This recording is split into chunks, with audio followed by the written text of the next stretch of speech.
It'll give you a great preview of what we kind of cover in our courses. And Kevin, I'm excited to have you. We skipped last month, so I'm excited to get back in the rotation and be on with you today. And we'll turn it right over to you. Yeah, thanks, Mike. Good to be with you all this morning, and excited to talk more about this idea of business acumen. You'll notice the title is what your CEO needs you to know, but the subtitle is Building Business Acumen. And so I'm going to jump right into that and sort of pose this question, and I'll give the answer. But be ready in the chat box, because in about a minute I'll have a chat box question for you. So, what is business acumen? We would suggest it's understanding how your company makes money and acting to improve the money making process. So if you think about it, there's really two parts to it. Part of it is understanding how your company makes money. Now, you don't need to be an accountant or a CFO, but you ought to have a decent sense of what your financial goals are. For example, what are your goals to grow revenue this coming year? What are your profit growth goals for this year? What's your net profit margin as an organization? Those are things you ought to be aware of. And so that's the first part of business acumen, is being aware of those things, how your company makes money. And the second part is equally important. Once you have that knowledge, use that knowledge to make better business decisions for the organization. And so we're finding that job listings, list business acumen as a requirement more than they ever have. That executives, when they talk about what they need their employees doing, they want them understanding how their actions actually improve or impact company results. So that's how we see business acumen. So here's your chat box question. Why is it important? So hopefully I've made the case, or at least I've defined what business acumen is. Please, in the chat box, tell me why you think it's important. And we'll look for some chat box responses here. Waiting. I'll outwait you on this, by the way. I know if I do that the first time, then you'll be maybe a little more encouraged to get in the chat box early next time. Trust me on this. Kevin can wait a long time for chat box answers. Don't make me wait. Make him wait, man. Get in there and fire it up. All right, here we go. To diligently speak the language of business. Thank you, Amanda. And then to understand how your functions contribute to the purpose of the organization. Parkashet, I thank you for that one. Hopefully I pronounced your name right. So I really like these two so far. Speaking the language, and when you think about it, CEOs communicate the language of business and the language of finance. CFOs especially do. And so if you want to be able to connect well with what's going on, the communication that's coming, it's important to have that. James, HR can be seen as overhead, but tying HR initiatives to ROI, we can demonstrate cost savings and the business case for things that we need to do. James, thank you. Love that idea that if you have business acumen, you can better communicate what you are doing and how that helps move the goals of the company forward. And then, John, direction is more important than acceleration. I'm going to say that first part again from John. Direction is more important than acceleration. Business acumen is a guiding light to make the right decisions to move in the right direction. Boy, that reminds me of video I'm going to be showing in just a minute, John. And then finally, Kajal, we all drive businesses in the same direction to affect the bottom line. In other words, I think Kajal is saying, if we all understand the business, what it needs, and we make good decisions, we'll all be aligned and moving in the same direction as an organization. That's much more synergistic, much more effective use of our time. So thank you. Love those ideas. I'd also add this. The subtitle of the book is Business Acumen to Build Your Credibility, Career, and Company. So not only is business acumen good for your company, you exercising business acumen and making good decisions, not only is that good for the company, it's also good for you because you'll be recognized as doing the right things. You'll have credibility. And so not only good for the company, but also good for you. So I mentioned a video. John had made a comment, and it's a good lead into this. Business acumen is not only working hard, it's also working smart. And so in this video, it will give you, a story of an individual working very hard and efficiently, and I won't tell you more. Yeah, just watch it here.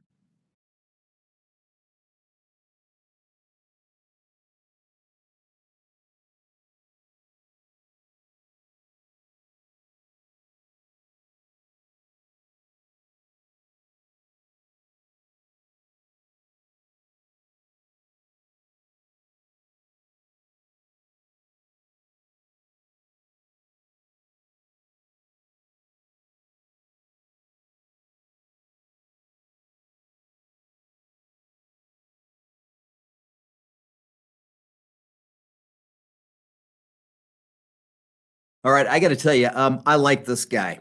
Um, Mike mentioned at the start of the program that we live in Utah, and we get a bit of snow here in Utah. And when I go out and we've had a snow day, and if my car's parked outside, I might clean a little spot out the front of my windshield, and then maybe my rear view mirror. This guy, though, extremely efficient. Man, he got the windshield wipers, he got the tail lights, he got the headlights. And in that process, at one point, he even used his belt buckle. You got to watch carefully. He used his belt buckle to do some of the scraping. So he's even, quite, ingenious in how he approached the problem. Challenge: he wasn't working on the right problem in the organization. Even though he was efficient, he was working hard. He could see how his effort was paying off. He was not working on the right challenge in the organization. And I would suggest people that have business acumen actually know what the right problems are to work on. And so, reminding me of John's point, if you have business acumen, it helps us all be aligned around solving the same challenges the organization faces. Okay. So, another question for you. I want you to be thinking about a business you would start. I'm going to tell you mine. So, to give you a minute or so to be thinking about a business, or maybe it's even just a hobby. If you weren't working where you are, and I know you love what you're doing, but if you left and you did start your own business, or you focused on a hobby, what might that be? And while you're thinking on that, let me tell you about mine. This picture of my family, my wife Karen and I, we've got 6 kids, 4 boys, 2 girls. We now have 4 daughter-in-laws, and we've got 7 grandkids. And sons 2 and 3, about 5 years ago, they're photographers on the side. They were looking for a photography backpack and couldn't find one that was functional as well as it looked good. They wanted to be stylish, and so they started in the bottom left-hand corner. You can see a picture of one of their bags. They started Wandered, and my wife and I invested in that. And so one of the things, another business I'm quite interested is this business called Wander. And by the way, they hired their older brother not long after they started, and their younger brother. So my 4 boys. Plus, they've got a number of employees. They're running this organization that's near and dear to my heart. And my wife and I invested in it, so we're a partner with it. So that's a business that I'm also interested in addition to Acumen Learning. So in the chat box, if you were to start a business or maybe expand a hobby, what would that business be?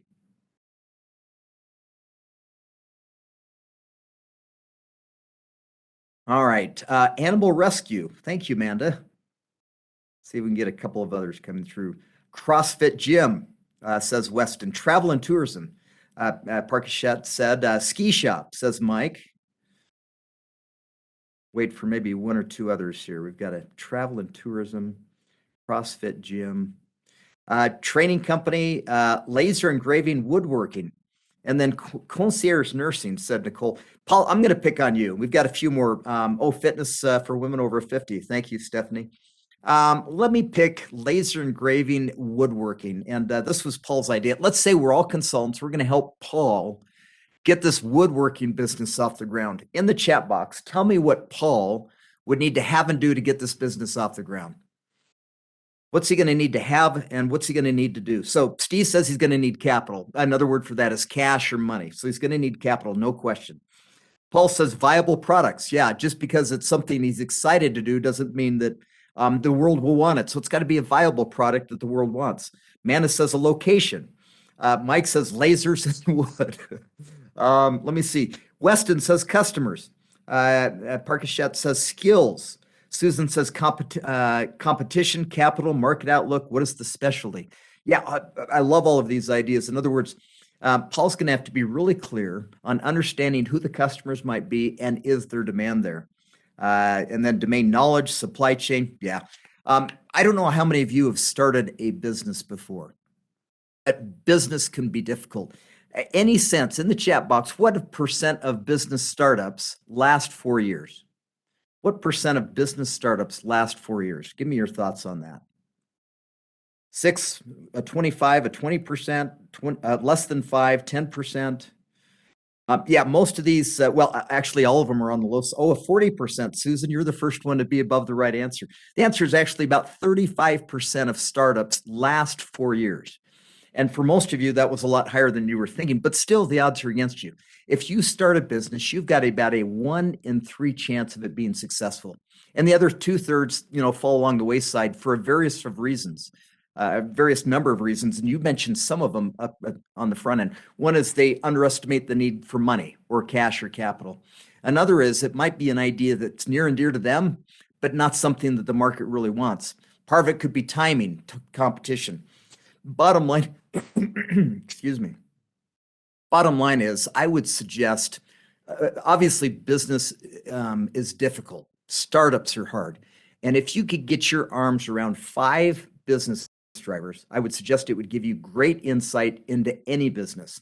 Whether it's a woodworking laser shop you want to start, whether it's fitness for women over 50, or it's your organization, or maybe your competitors, or maybe even a company you want to invest in. If you can get your arms around these 5 business drivers, it will give you great insight into any business. And so that's where we're going to spend our time here for the rest of our discussion. The first 3 drivers are cash, profit, and assets. Those are the first 3. Now, why do I know these are relevant for any business? Because they simply reflect the 3 financial statements that all publicly traded companies have to provide to the Securities and Exchange Commission, and privately held companies use to manage their business. They also use these to estimate their taxes. So that's why I know cash, profit, and assets are vitally important. The 4th business driver is growth, and that is critical for publicly traded companies that want to build value for their shareholders. It's also critical for privately held companies if they want to build value, expand their mission, et cetera, in the marketplace. Now, I don't know if you're guessing which business driver is in the middle. Maybe you thought something around people, which refers to both employees and customers. And if you get that right in the middle, it drives cash, profit, assets, and growth on the outside. So I'm going to teach you 5 lessons. And you'll notice that there's a lesson for each one of these 5 business drivers, a lesson for cash, one for profit, one for assets, one for growth, and one for people. So we're going to start with cash and go to our first lesson here. Now, what do they say about cash? Cash is king. Cash is a company's oxygen supply. And one of my favorite quotes on this comes from Al Shigart, who said that cash is more important than your mother. Now, I got to imagine his mom wasn't too happy about that. But he was making the point that if you don't get cash right in your business, nothing else in the business matters. So what happens to companies that run out of cash? In the chat box. If you're part of a company or with a company that runs out of cash, what are your options or what happens? Borrow or bankrupt, says John. Michael, leverage more, Brian, which means borrow more. Brian, bankrupt. Amanda, the company can't survive. Yeah, you really have 2 options, and you've all hit on these. You either figure out a way to get more money, maybe that's shareholder infusion, or you borrow more money, or you go out of business. So it's not really a viable scenario for a company to run out of cash and not figure it out. You're either going to go out of business, you're going to figure out how to get more. Great example of that is Sears. Sears Holding was founded in the 1894. GE and Sears were just a year apart. They've been around in business for 130 plus years. Right now, they're in bankruptcy. Well kind of followed story in the news. But the point with Sears is it doesn't matter how long you've been in business and how successful you were at one point in time in your history, you cannot ignore cash and the importance of generating cash in a business. So hopefully we've established cash is king, but can a company have too much cash? Not Johnny Cash, but the green stuff. Can a company have too much cash? Yes or no? In the chat box, can a company have too much cash? Yes, I already got 3 yeses, 4 yeses right off the bat. So yes, a company can have too much cash. Now, I suggest it's a good problem to have. If you're either going to pick too much cash or not enough, you definitely want too much. But here's some challenges of too much cash, and already you're chiming in on the challenge of too much. That means you aren't taking advantage of opportunities, said John. Brian says you need cash to invest. Weston says, I don't believe you could ever have too much of Johnny Cash. I like that. Thanks, Weston. Brian says back into the company. Yeah, here are 3 challenges with too much cash, and not Johnny Cash, Weston, the other kind.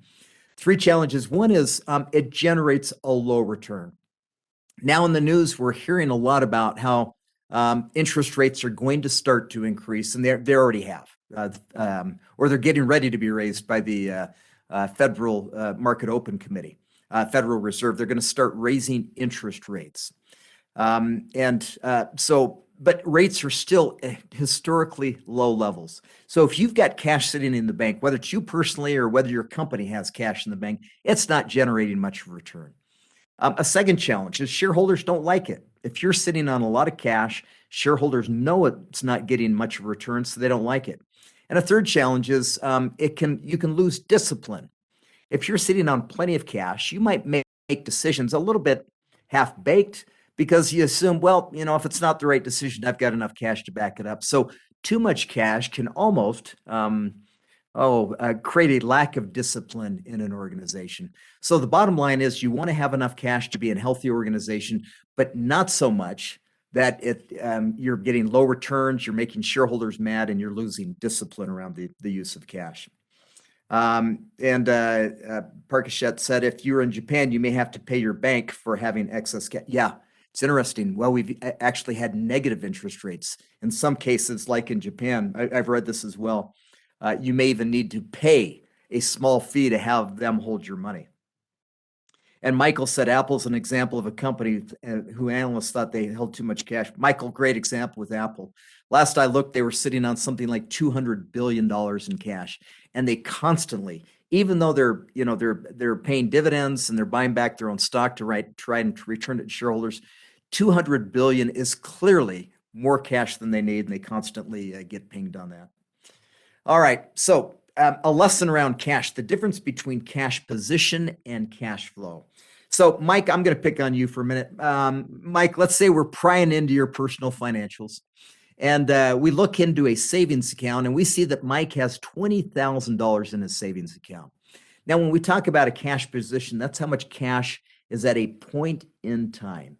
So let's say we're looking right now, Mike has 20,000 in his savings account. That's his cash position. Now, if we go back 12 months and we look at Mike's checking account, and let's say Mike has a salary of $50,000 over the last 12 months, and that is cash coming into Mike. And we also look at all of his expenditures and see that Mike spent $40,000 in cash expenses over the last 12 months. Well, in the last 12 months, you could say that Mike has had positive cash flow of $10,000 over the last 12 months. So cash position is cash at a point in time. Cash flow measures how much cash was generated in a period of time. Could be a month, could be a quarter, could be a year. Let me pose a question to you, team. What is more important to a company, cash on hand or cash flow? In the chat box, let me know what you think. Okay, got a flow. Cash on hand being the same as cash position, right? Yeah. Yes, thank you, Mike. Yeah, so I've got several of you have weighed in already that it is cash flow is more important than cash on hand. So just to reiterate, cash on hand is important. You want to have a cash reserve. You want to have a good cash position, cash in the bank. But cash flow is more important because it measures an ability or a company's mechanism for continuing to generate cash. If you run out of cash on hand, you don't have any more, but you've got good cash flow, you can remedy that situation. But if you have a lot of cash on hand, but no cash flow, maybe your company's in a startup phase, you're bleeding cash, you still have cash on hand, but if you've got negative cash flow, it's not long before you're going to run out of cash and be in trouble. All right, so that's our lesson around cash. Let's now move from cash to profit, our second business driver. I love what Sister Irene Krauss said. She was referred to as the CEO nun, first woman to serve as chairman of the American Hospital Association. She said, no margin, no mission. Another term for margin is profit or reserve or overage. And basically she's saying, no profit, no purpose, maybe another way to say that. Now, even a nonprofit that she ran needs to have more money coming in than it's spending. And so that's why she didn't use the term profit. She said margin, meaning I've got more money coming in than I'm spending. That margin allows her to stay afloat, invest in new buildings and new equipment, hire new people. And so I like this idea of looking at both mission and margin, and I admire companies that get both of those right. Mike, this is Albert Shu, president of Freeman. Why don't you read what he had to say about profit? Generating a profit is the most benevolent thing we can do for our employees and customers because profit is what allows us to continuously reinvest in the business for their benefit. Yeah, thanks, Mike. I love this quote because for some people, they think, hey, I'm not about profit. That's not important. It's sort of a dirty word. I'm all about mission. Albert's making the point that if you don't have profit or margin, you're not going to be able to fulfill your mission. So I love companies that get both of those right. In the chat box, send me a note of companies that you believe get a great balance of margin and mission. Companies that you think do well, do both at well, or do well at both of those. So FedEx, thank you.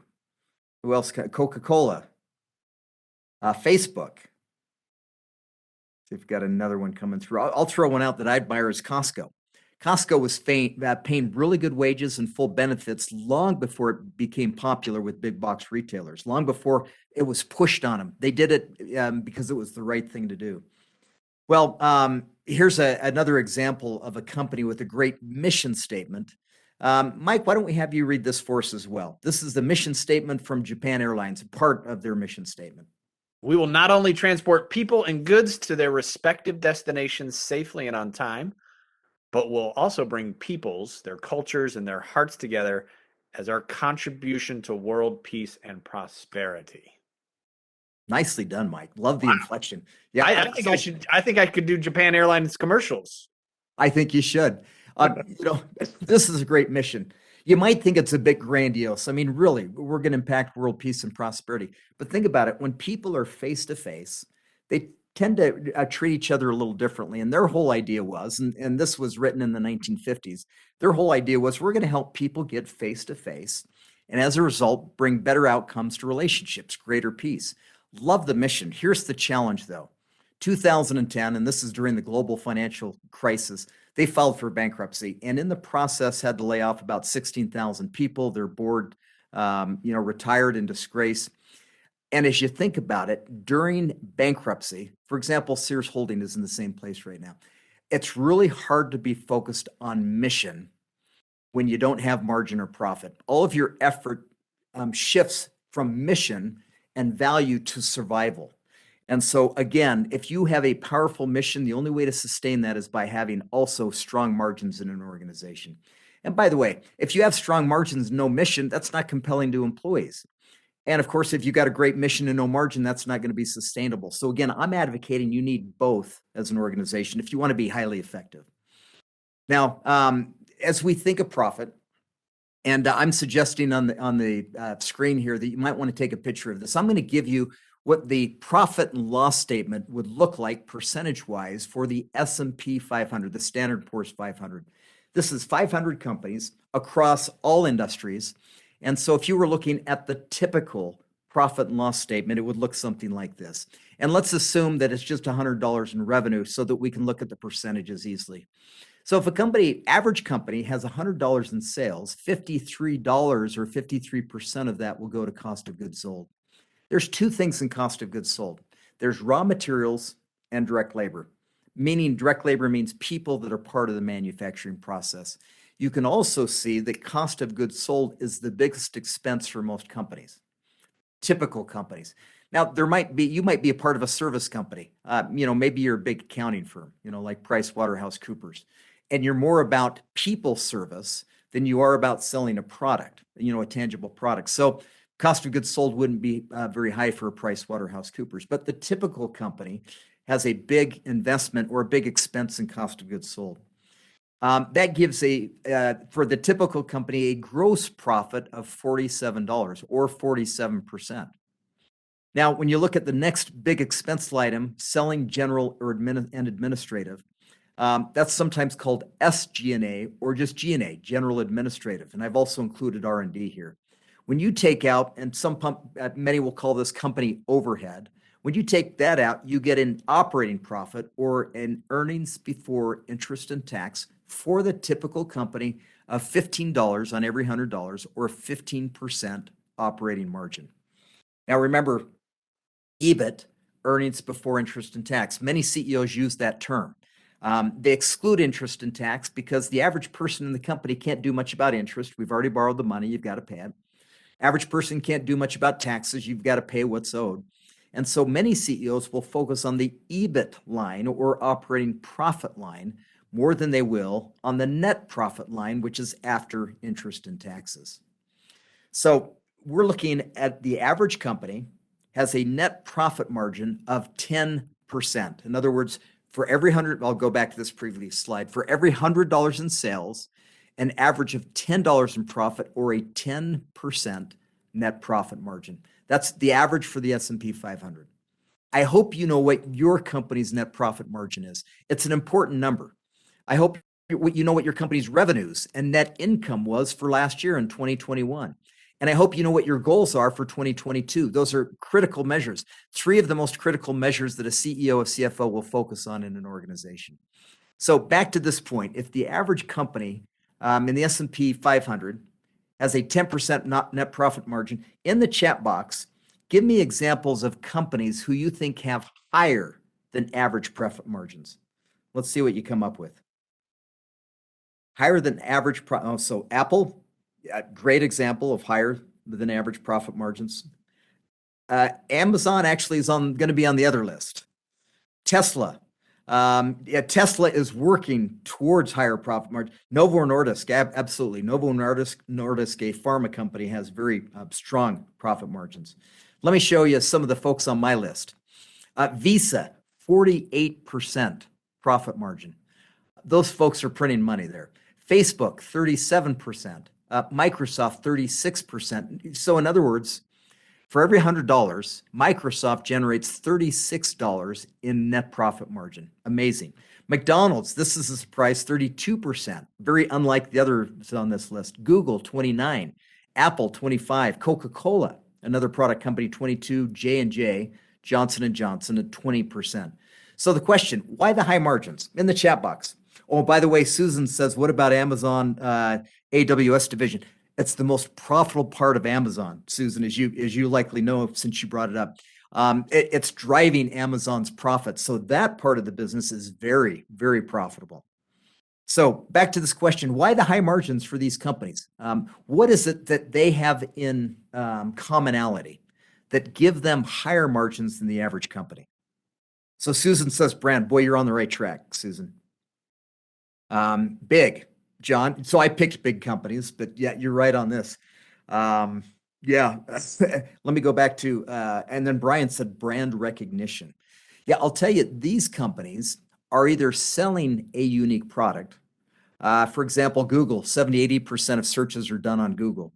J&J created the Janssen, COVID vaccine. So these companies are either selling something unique that you can't get anywhere else and people are willing to pay more for, or they've branded the company as unique. For example, Coca-Cola. Does anybody sell something similar to Coca-Cola? Absolutely. But when you open Coke, you open happiness. And who doesn't want happiness?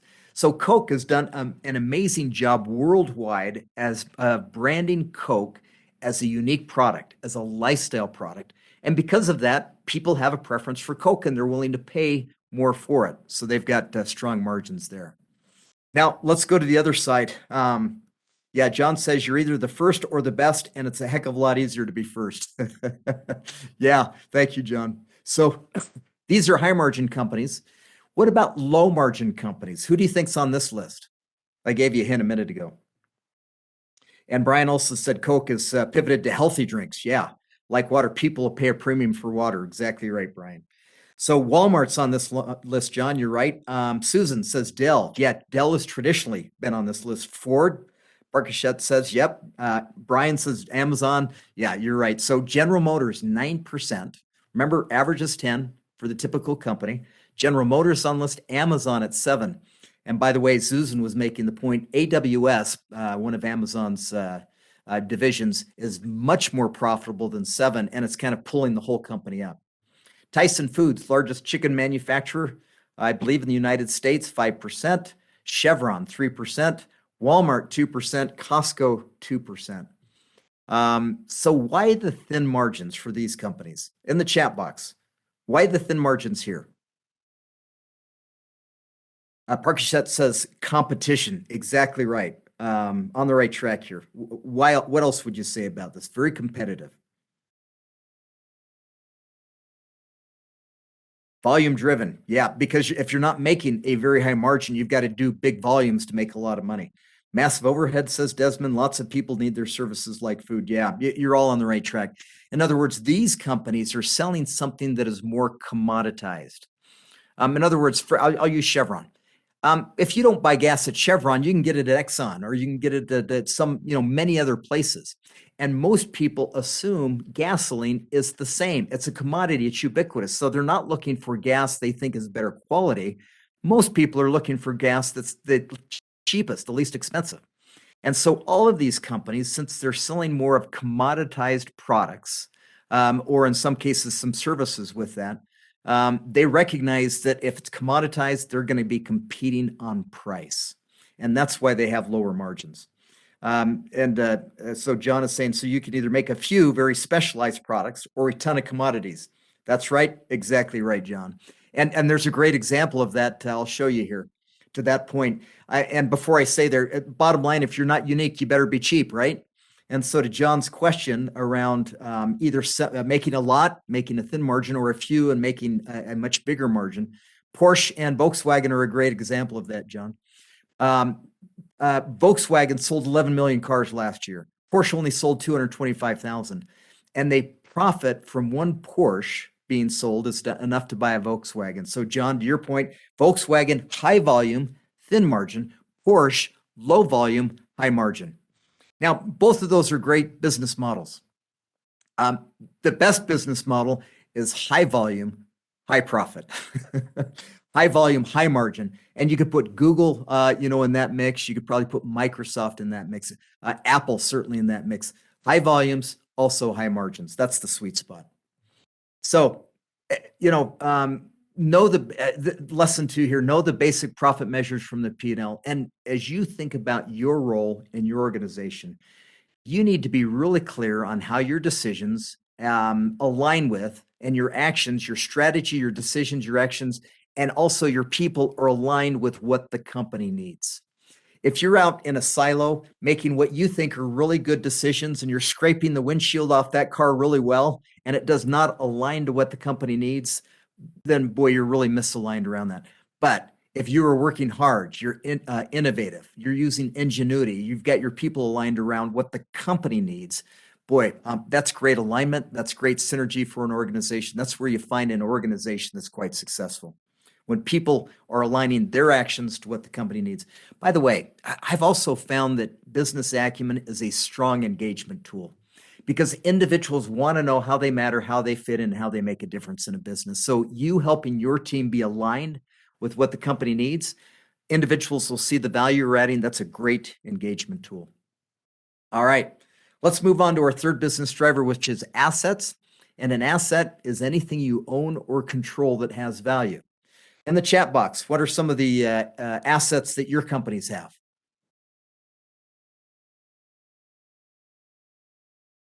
Anything that your company owns or controls that has value. So a book, trucks, IP, people are the biggest asset, stores, plant, inventory. Yeah, thank you for those. And here's the goal. The goal for a company is not to amass as many assets as they can get. The goal for an organization is to balance the assets you have with the return you can get on those assets. Meaning you don't want to amass as many trucks as you can get as an organization. You want to have the right number of trucks needed to get the job done for your organization. And so that's the balancing act we're looking for on assets. Let me give you 3 examples. One we already talked about is cash. You want enough cash to be financially strong as an organization, meaning you can survive the ups and downs and be viable, in the future. But if you have too much cash, it's not being well utilized and your shareholders won't like it. Another example is building space, and this is a tough one right now with so much virtual officing going on. You need enough office space so that your people can work effectively in the workspace that they need. But too much building space means that you're sitting on an asset that's not being utilized. It's tying up cash. So you want to get that right as well. A third one is inventory. Boy, if you don't have enough inventory, and a lot of companies have had supply chain restraints, if you can't get enough inventory, you're going to miss opportunities to make sales to customers. But if you have too much inventory, again, it ties up cash. The inventory could become obsolete. You got to store it. Maybe you've got to insure it. So you're trying to get inventory at the right level as well. So that's the key with assets, balancing asset strength with asset utilization. A couple of examples of that. Microsoft, they're another great example, like Apple, who has traditionally sat on a lot of cash. Today, I think they've got 135 billion in cash. Well, a few years back, had all of that cash. They decided to put it to use. They bought LinkedIn for 26 billion, ended up being a great investment for the organization. Another example, UPS, tens of thousands of trucks. I think it's even hundreds of thousands now. And it's an asset that's sitting there. They wanted to make it more effective, and so they created a navigation system to avoid left-hand turns. Why? A left-hand turn takes time. You've got to wait for the light, or you've got to wait for traffic to cross. It's the most dangerous maneuver in an intersection because you're crossing traffic. So they determined if they could eliminate left-hand turns or get rid of as many as they can. So they're sort of doing their routes in a right-hand turn circular fashion. You might think that's not a big thing, but it's actually shaved 300 million miles off their routes. That is a big idea. And so I love examples where a small team of folks using good business acumen has significant impact on an organization. And John says Mythbusters also proved it saves on miles per gallon as well. Thank you for that. So it's good for the environment, John. Yeah, thanks for pointing that out as well. Another example of asset utilization. Here's Ford Motor Company in the 1920s. At that time, a fair amount of wood went into the building of a car, a Model T. The floorboards were made of plywood, and some of the beam structure was out of wood as well. So Henry Ford sees that he has sawdust piling up in his yard, and he has to pay to get rid of it. It's actually a liability in his business. And he's trying to figure out any way he can turn this liability into an asset. And what he comes up with is brilliant. He actually creates the Kingsford Charcoal Company using sawdust, compressing it, and he creates a whole new business by taking what was a liability, sawdust he had to get rid of, into an asset for the organization. Well, as we wrap this discussion on assets up, I want to show you another short video here. And it's called, I call it Return on Dog. And basically, here's a kid. He's trying to justify why his parents ought to get him a dog. And he's making a case. For example, when you need to invest money in your company, you've got to give some kind of analysis. Boy, if we invest here or buy this, here's the return we'll get. He's making a return on why a dog would be a good investment.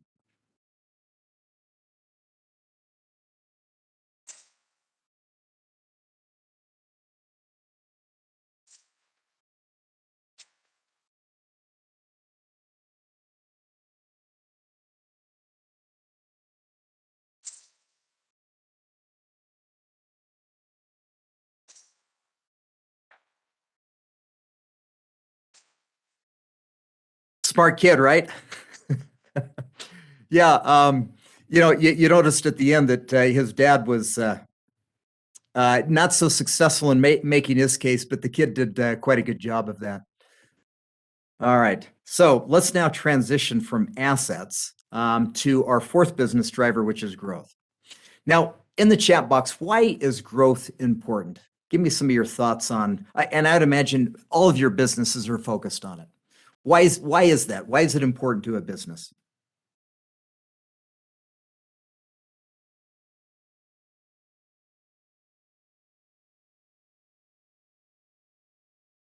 Return to shareholders. Parkashet, yeah, shareholders buy a company's stock, and the way that stock price usually goes up because they grow and they grow profitably. Thank you for that one.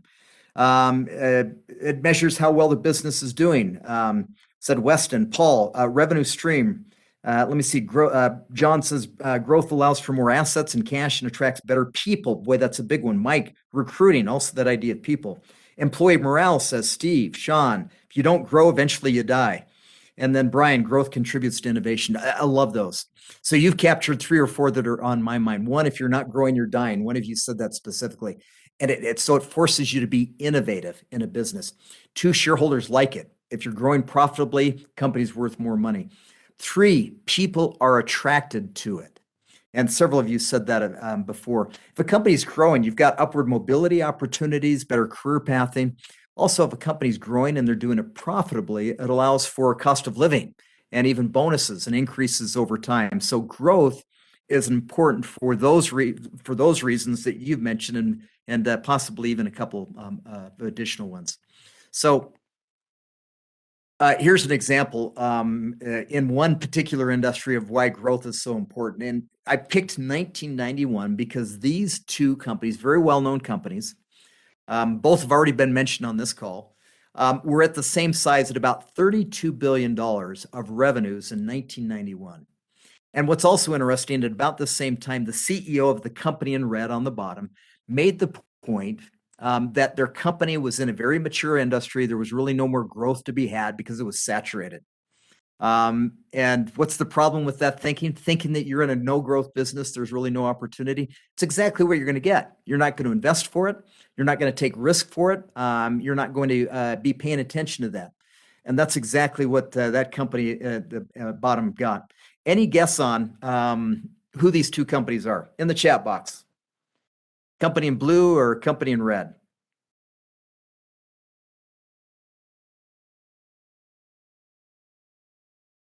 Okay, I'll give you a hint. It's the retail industry. Okay, Brian said Netflix and Plex. Great guesses. That's not those two. Here's another hint. This company in blue is almost $600 billion. So it's one of, if not the largest company revenue-wise in retail. Okay, there they come. Walmart and Kmart. Yeah. So Sears Holding, which is part of Kmart, and Walmart are two companies. And it's really interesting how Walmart, given the bent for growth, given that they saw myriads of opportunities to grow that business, really created a virtuous cycle. They invested in growth that gave them opportunities to grow even more, to reinvest in the business. And so it's a great story. And now their growth and size, because they've been so prolific and consistent in their growth, allows them to be, to negotiate. Boy, they're amazing at negotiation. I know. They've been a client. They negotiate very well. It also allows them to buy in volume. It also, they've got such broad brand recognition because of their size and growth. So a company that is growing consistently over time, it will give them a lot of advantages. Brian says 25% of groceries sold in North America are from Walmart. Yeah, a great story there. So as we look again back at our P&L, and I want to make this point about growth, what do you think is more important for a mature company, growing sales or growing profit? What's more important for a mature company? Okay, I got John says profit. Both are important, says Parkashet, and I totally agree. Both are important. But if you had to pick one for a mature company, so I'm getting a good mix here across the board of sales and profit. But I want to reinforce, because we're seeing a mix of both sales and profit. Both are important for a mature company. But at the end of the day, you take profit to the bank. So once a company has been around a long time, they're generating, decent growth. And sometimes when their growth starts to slow a bit, they're starting to mature a bit, profit really gets a focus in an organization. And how do you increase profit? Fundamentally, you've got two levers. You can either sell more or spend less. Figure out a way to increase sales or raise sales price or spend less. And so again, you should make sure you're connecting your actions, your team, to how to help improve your company's sales and profits. So let me give you some examples. If you brought in negotiation training to your organization, would that help sales, or how would that help profit? Well, one, if you've got salespeople that are negotiating better, that can help you bring in more sales. And if you've got procurement folks that are negotiating better deals, that could help lower expenses. So negotiation training could help profit by increasing revenues and reducing expenses. What about onboarding faster? Boy, if you onboard faster, you're filling much needed positions that will probably help an organization be more efficient and lower cost. It might also help the organization better support the sales team. Or if you're onboarding sales folks, getting them up to speed and proficient faster will help your sales as well. So onboarding faster will improve profit by both increasing sales and lowering expense. Finally, what if you brought in business acumen? Hey, there's a thought. Well, that's going to do both as well. As your salespeople better understand their client's business, they'll be much better partners in the sales process. Or again, if procurement or people are making better decisions on how to spend, that will lower expenses. All right, last business driver, people. And remember, this is employees anticipating the needs of customers, and that drives profitable growth in the business. In other words, if you get the center right, it drives the other business drivers on the outside. Number one reason an employee will leave their job, well, I said put it in the chat box. You all know, or I'm assuming most of you or all of you know, it's their boss. In the book, First Break All the Rules, and as John says, manager. In the book, First Break All the Rules, they said people don't leave their companies, they leave their manager. And then around engagement, 71% of companies with above average employee commitment had greater one-year revenue growth relative to their industry. So right people and engagement is important for business results. And the top two levers of discretionary effort are connection between work and organizational strategy and importance of job to organizational success. In other words, and I'm going to repeat something I've been talking about throughout this, when people are much more clear about how their actions impact company results, in other words, they know how they matter, how they fit in, and how they make a difference, they'll be more engaged, they'll work harder in a business, you're going to get more alignment, better business results. In other words, if you start in the middle and invest in your people, help them anticipate customers' needs, that's going to drive cash, profit, assets, and growth. You know what? I'm running a little low on time, but you got to see this video because you don't want your employees looking or acting like this. Advertising mail campaigns paying off. Business is good. Must be if you're doing all that overnight shipping. That must cost a fortune. Sure does. Well, if it doesn't have to get there overnight, you could save a lot with priority mail flat rate envelopes. One flat rate to any state, just $4.95. That's cool and all, but it ain't my money. I seriously do not care. So you don't care what anyone says. You want to save this company money. That's exactly what I was saying.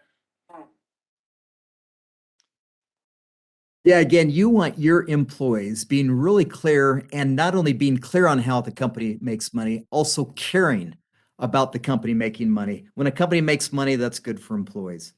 And so again, this idea of aligning your people around what the company needs from them and helping them make the right kind of actions to help the company accomplish those results. Now, Mike, would you read this quote from Jenny? For sure. You define yourself by either what your customers want or what you believe they'll need for the future. So again, as your employees really understand and anticipate the needs of customers, that relationship drives the cash, profit, assets, growth, in people. And so who's done that well? Who's anticipated the needs of customers well? You've got engaged employees anticipating the customer's needs. Who does that well? Boy, Netflix came up. Tesla, yeah, another great example. There's one that almost always comes up right off the bat. Haven't seen it yet. Costco, oh, love that one, James. Still haven't seen the one that comes up a lot. But there you go. Weston, Apple, and Amazon, another one, Shane, thank you. This is an interesting picture that was actually pointed out by a news organization. It's the same place in St. Peter's Square in 2005, and then the same location in 2013. Now, the settings are different. One is remembering Pope John Paul after he passed, and the other is Pope Francis' initial address. So the settings are different, but look, in a period of 8 years, the difference of how people capture significant events.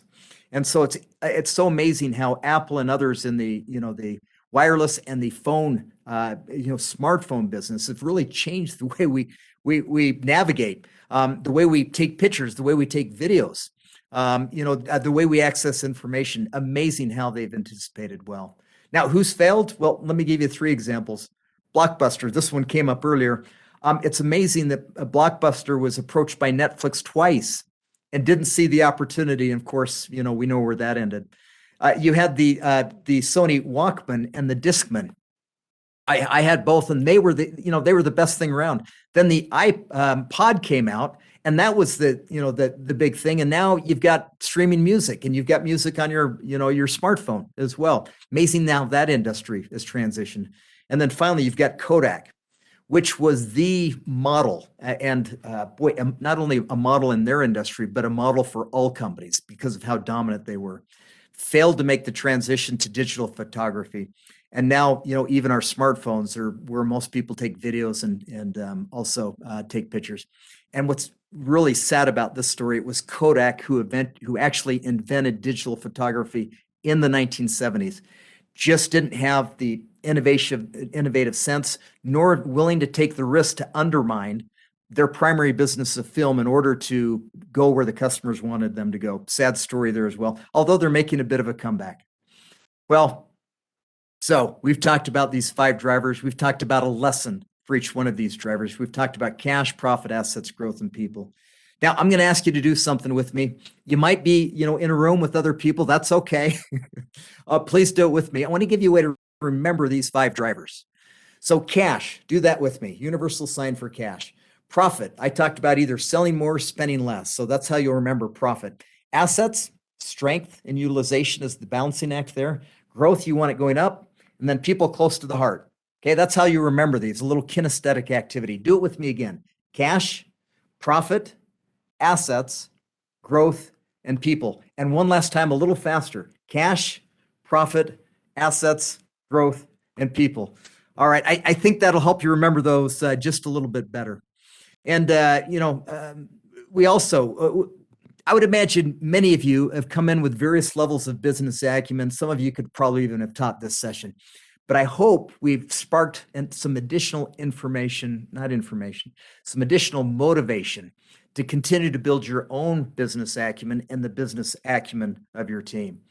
Let me kind of close with this thought. People work hard for a paycheck, harder for a person, and hardest for a purpose.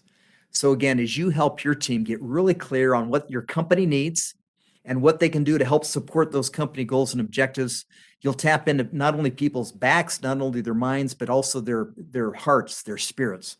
And that's where you get great engagement in an organization. So with that, let me turn it over to Mike. Mike, if you'll help facilitate maybe a couple of questions, if you've got questions you want to ask, and we'll get wrapped up here in about 6 minutes. Yeah, for sure. So if anybody has a question, please put it in the chat box and we'll get right to it. Wanted to give an opportunity to connect with Kevin on LinkedIn. Always enjoy doing that and meeting new individuals. Let us know how we did. And then also we have an online course. It's not customized. It's kind of a generic online course that follows the book if you're familiar with Kevin's book. But for attending today, we have a $100 coupon. So if you want to follow that QR code, you can get access to that. Now, I said it's not customized because, Kevin, one thing that really sets us apart as an organization is that when we go in, we've taught at 30 Fortune 50 organizations. When we go into those organizations, we don't teach them those 5 business drivers generically. We really customize it. And whenever you're on a sales call or whenever you're doing a pitch to a large organization, there are 3 things that you really look at to get business acumen training right. And I love how you talk about those. If you could just share that with the group that maybe is not familiar with us. Yeah, Mike, thank you. So whether you use our organization or another organization, let me suggest 3 things are critical when teaching this topic. One, it's got to be customized. So we had a broad group of folks from different organizations, so we kept this more of a generic. But as you're teaching this in your own organization, customize it around your financials, your strategies as an organization. That really makes the content come alive for your participants. It's one thing to talk about this in theory. It's another to talk about it in terms of how your organization is doing. So one, make sure that you deliver this in a customized fashion using your own business, your own financials and strategy. That's number 1. Number 2, it's got to be interactive. A lot of folks are a little bit shy around this topic, either because they've never felt like it's a strength, or they might even be afraid that they'll be found out. Somebody will find out they don't really understand how the company makes money. So you really got to pull people in and make it interactive and engaging. The topic can sometimes feel dry, and so you need to make it and deliver it in such a way that it really draws people's interest to the topic. That's 2. So 1 is customized, 2 is interactive, and 3rd is it's got to be relevant. People need to leave with a clear sense of how they're going to change their actions to drive better business results. So it's got to be relevant. They've got to have a clear line of sight. Here's what the company needs. Here's what I can do to take action, and know what they can do the next day to improve companies' results. So to summarize, 3 things that I'd really encourage you to do well when you're delivering this topic. 1, make sure it's customized. 2, that it's really engaging. And 3, that people are clear on the action. It's really relevant to their role and how they can use it to make better business decisions. So now, Kevin, you are such a gentleman because I add a 4th and I go, it needs to be customized, interactive, actionable, and it needs to be us. Kevin's so nice. It's like whether you do it with us or somebody else. But let me give you a bit of a pitch and we'll let you all off the hook. 1, from a customized standpoint, you've got to recognize that us as an organization, we've customized, we've delved into the financials and the strategies of the world's top organizations. So when we go in and teach a company, we don't just look at their company, we look at their industry, who their competitors are. And so when you call on Acumen Learning to come in and customize a business and financial acumen course for you, you're getting all the wisdom of not just the wisdom of your CFO who understands, your metrics, but we understand all your competitors, your industries or benchmark companies. And then from an interactive standpoint, boy, if you've ever had somebody from finance teach your course, you can fall asleep pretty quickly. So we're really great at kind of keeping people interactive and keeping them engaged throughout the entire learning process. And then on the action, we've invested in resources that the training doesn't just happen once, but it really is kind of a career process. And so we provide actual tools, job aids, follow-up resources, training in a box, all sorts of things that you get with our training to keep the learning going. So I want to give that quick pitch. We want to thank everybody for coming out. If there's any question, we've got about 2 minutes that we'll kind of stay on right to the top of the hour. But want to thank everybody for coming out. And then if we can get, we also have a URL. So if the QR code there, but we also have a URL, if we can get that posted in the chat box as well, that would be great. Mike, we did have a question come through just to the panelists here. Somebody was asking, they're currently reading the book, Seeing the Big Picture. And they're wondering if there are any other suggestions or homework they can do. Yeah, let me suggest this. I would schedule in 10 to 15 minutes a day to scan the broader business, industry, and economy, et cetera. So find a business news source that works for you, John. It could be that you like the Wall Street Journal. It could be that you like CNBC. It could be that you like Fortune magazine. And I would find 10 to 15 minutes a day just to read more broadly, not just about your company, but more broadly about what's going on in the overall economy, in business in general. And that would be a way to help continue to build your own business acumen skills. So, John, thank you for that question, and good luck as you continue to build your business acumen. Yeah, and I'll add, John, boy, take advantage of that $100 off. So the course is $295. $100 off is a great, significant discount that you can get off of that online course. And it really does follow the flow of the book. So it'll take you through those 5 business drivers. It'll also take you what we weren't able to cover in today's webinar, the financial statements. So all of a sudden making that map between cash, profit, assets, growth, and people, and then the actual metrics on financial statements and how that all ties together really does help you. Well, it's the title of the book, Kevin, is Seeing the Big Picture. It really helps you to see the big picture of your organization and your role within it. Mike, I don't see any other questions. No other questions. We want to thank everybody. Have a great rest of the day. Appreciate everybody coming out. And Kevin, again, thank you so much for taking time off to talk to us today and teaching us. Have a great day, everybody. My pleasure, Mike. Great being with you all. Thanks, and have a great rest of the day.